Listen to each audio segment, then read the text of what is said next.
Alors c'est parti d'une rencontre avec ces deux artistes. J'avais rencontré Luigi Serafini il y a à peu près 7 ans, qui est l'auteur du fameux Codex Serafinianus, et Tannus Clark que j'ai rencontré il y a quelques années aussi.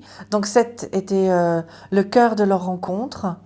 Luigi venant d'Italie et trouvant à Seth des échos euh, d'une culture très vernaculaire italienne, et Tannus Clark partant de Seth pour aller rencontrer une histoire alternative à Tanger et au Maroc. Il y a 3 moments importants dans l'exposition de Tannus Clark.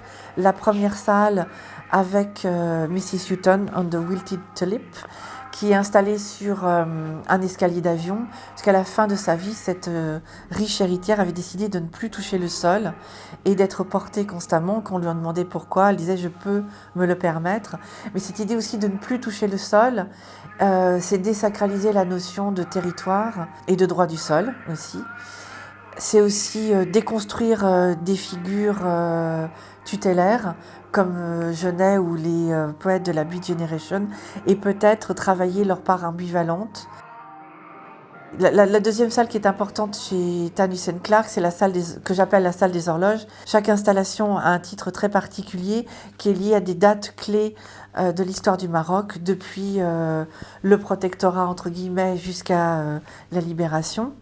Et cette notion d'une histoire en strates et non pas linéaire, chaque objet peut nous mener à une autre histoire, un autre récit.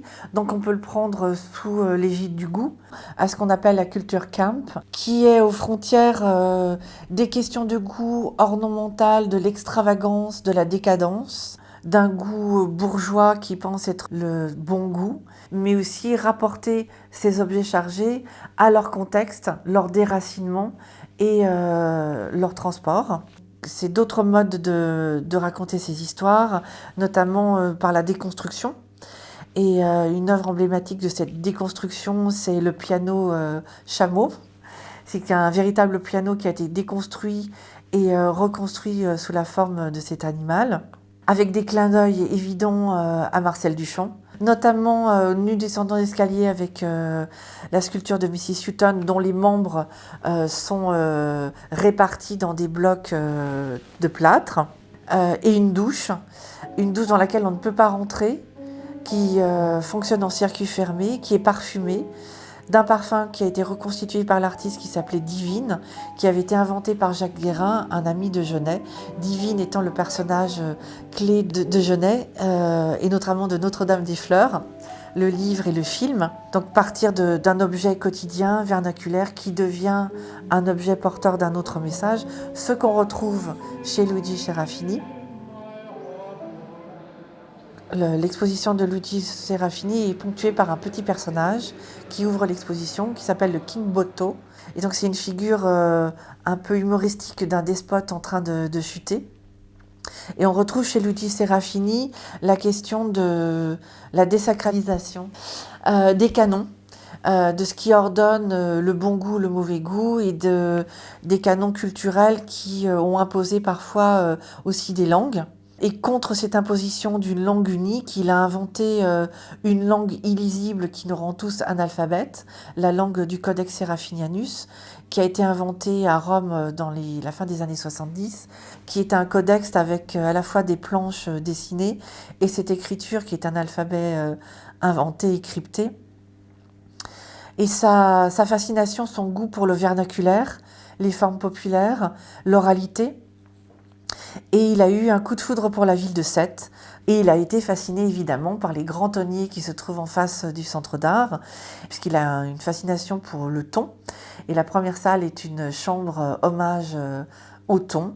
Donc on trouve dans cette chambre du thon un hôtel au thon et des peintures qu'il appelle les repeintures, qu'il a commencé à faire dans les années 2000, qui sont des reprises et des hybridations de peintures néoclassiques de maîtres italiens qui ont une adresse justement au classicisme de Jacques-Louis David.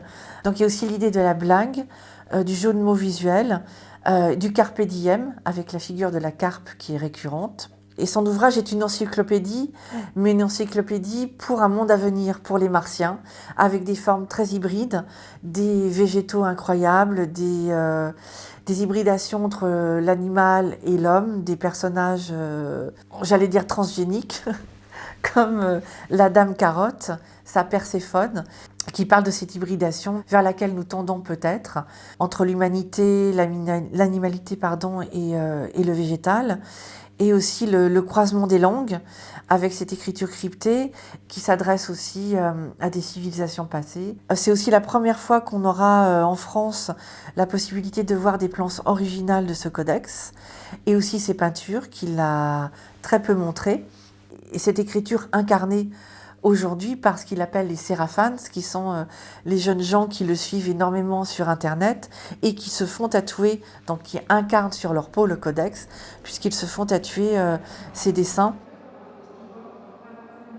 Chaque œuvre peut donner lieu à 10, 20, 30 lectures et rassembler en fait des niveaux de connaissances et sont inépuisables. C'est en cela que je les trouve entre guillemets géniaux, au sens où ils inventent leur propre langage en dehors des normes, des modes et des canons.